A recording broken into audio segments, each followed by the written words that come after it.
Դավիթ Սահակյանցն է։ Պարոն Սահակյանց, ծանոթացաք հավանաբար ձայնագրություններին, քննչական կոմիտեի տարածած պաշտոնական հաղորդագրությանը, ինչ տպավորություն ունեք։ Տպավորությունս մեկն է, հերթական կեղծիք, հերթական մանիպուլյացիաներ, հերթական փորձ նվաստեցնել եւ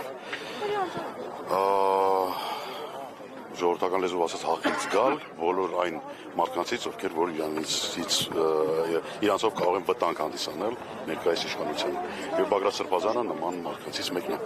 Պարոն Սահակյանց, տեսեք, այս պաշտոնական այսպես կոչված հաղորդագրություններն ուղեկցվում էին իշխանության տարբեր դեմքերի գրառումներով, առաջին իհարկե ԿՊ-ական քաղաքական էլիտաներ Փաշինյանի առաջնորդությամբ տեղադրում էր ձայնագրությունը կից գրառում մեկնաբանություն, նաև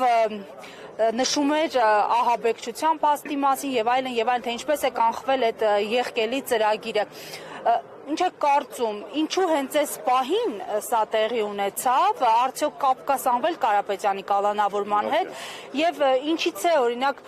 Փաշինյանը վախենում, որովհետեւ դուք նշում եք, որ հաստատվելու խնդիր կարծում եմ կա, այն առումով, որ արագ հապճեպ պետքա Թուրքիային ինչ-որ հաջողանալ, ինչ-որ բաներ անել, որից հաճույք ստանա, տվյալ պատվիրատուն։ Եվ դրա համար փաստացի անում են ամեն ինչ, որ արագ այդ process-ները ընթանան եւ արագ կարողանան տերերին հասկացնեն, որ անում են այն ինչ որ իրենց հասվել է արվի։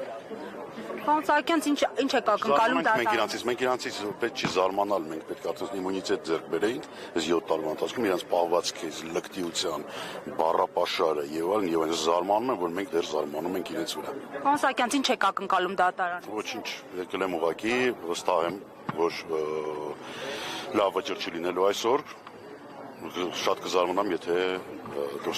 բաստոնն այսօր, ինչի չեմ հավատում։ Վստահ եք, որ Մարտին Մելիքոնյանը, որ հայտնի է իշխանական հայացքներով նախկինում էլ Հանրապետություն կուսակցությունից է եղել, անպայման կալանք կտա։ Կարծում եմ, այո, դրա համար էլ իրան է տրվել այդ գործը։ Պատահական է այդ համակարգը ընտրել իրեն։ Այս տեսակ հարցերում պատահականություն չեն։